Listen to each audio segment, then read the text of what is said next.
ಶ್ರೀ ಪರಮಾತ್ಮನೇ ನಮಃ. ಶ್ರೀಮದ್ಭಗವದ್ಗೀತಾ ಅಥ ಅಷ್ಟಮೋऽಧ್ಯಾಯಃ. ಅಕ್ಷರಬ್ರಹ್ಮಯೋಗಃ. ವೇದೇಷು ಯಜ್ಞೇಷು ತಪಸ್ಸು ಚೈವ ದಾನೇಷು ಯತ್ ಪುಣ್ಯಫಲಂ ಪ್ರದಿಷ್ಟಂ ಅತ್ಯೇತಿ ತತ್ಸರ್ವಮಿದಂ ವಿದಿತ್ವಾ ಯೋಗೀ ಪರಂ ಸ್ಥಾನಮುಪೈತಿ ಚಾದ್ಯಂ. ಇದನ್ನು ತಿಳಿದ ಯೋಗಿಯು ಶ್ರೌತ ಮತ್ತು ಸ್ಮಾರ್ತ ಕರ್ಮಗಳನ್ನು, ತಪಸ್ಸು ಮತ್ತು ದಾನ ಮಾಡುವುದರಿಂದ ಬರುವ ಪುಣ್ಯದಿಂದ ಪರಮಪದವನ್ನು ಪಡೆಯುತ್ತಾನೆ. ಮನುಕುಲದ ಒಳಿತಿಗಾಗಿ, ಉತ್ತಮ ಮಳೆ ಬೆಳೆಯನ್ನು ಪಡೆಯುವುದಕ್ಕಾಗಿ, ಉತ್ತಮ ಪರಿಸರಕ್ಕಾಗಿ ನಡೆಯುವ ಯಜ್ಞಯಾಗಾದಿಗಳನ್ನು ಶ್ರೌತಕರ್ಮ ಎನ್ನುವುದು.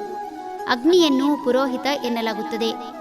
ಯಜ್ಞದ ಮೂಲಕ ಕೊಟ್ಟ ಹವಿಸ್ಸನ್ನು ಭಗವಂತನಿಗೆ ತಲುಪಿಸುವವನು ಅಗ್ನಿ. ಇಲ್ಲಿ ಅಗ್ನಿಗೆ ಪುರೋಹಿತ ಎನ್ನಲು ಕಾರಣ ವಾಹಕ ಎಂದರೆ ಕೊಂಡೊಯ್ದು ತಲುಪಿಸುವವ ಎಂದರ್ಥ. ಹವಿಸ್ಸನ್ನು ಶ್ರದ್ಧೆ ಹಾಗೂ ಭಕ್ತಿಯಿಂದ ಅರ್ಪಿಸಿದ ಭಕ್ತನಿಂದ ಕೊಂಡೊಯ್ದು ಭಗವಂತನಿಗೆ ತಲುಪಿಸುವುದು ಈ ಅಗ್ನಿ. ಹಿಂದಿನಿಂದಲೂ ಸಮಾಜದ ಒಳಿತಿಗಾಗಿ ಒಂದಿಷ್ಟು ಯಜ್ಞಯಾಗಾದಿಗಳು ನಡೆಯುತ್ತಲೇ ಬಂದಿದೆ. ನಿತ್ಯ ನಿಯಾಮಕಗಳನ್ನು ಕಟ್ಟುನಿಟ್ಟಾಗಿ ಪಾಲಿಸಿ ಪೂಜಾ ವ್ರತಾದಿಗಳನ್ನು ಆಚರಿಸುವ ಮೂಲಕ ಭಗವಂತನನ್ನು ಪೂಜಿಸುವುದನ್ನು ಸ್ಮಾರ್ತ ಕರ್ಮಗಳು ಎನ್ನಬಹುದು.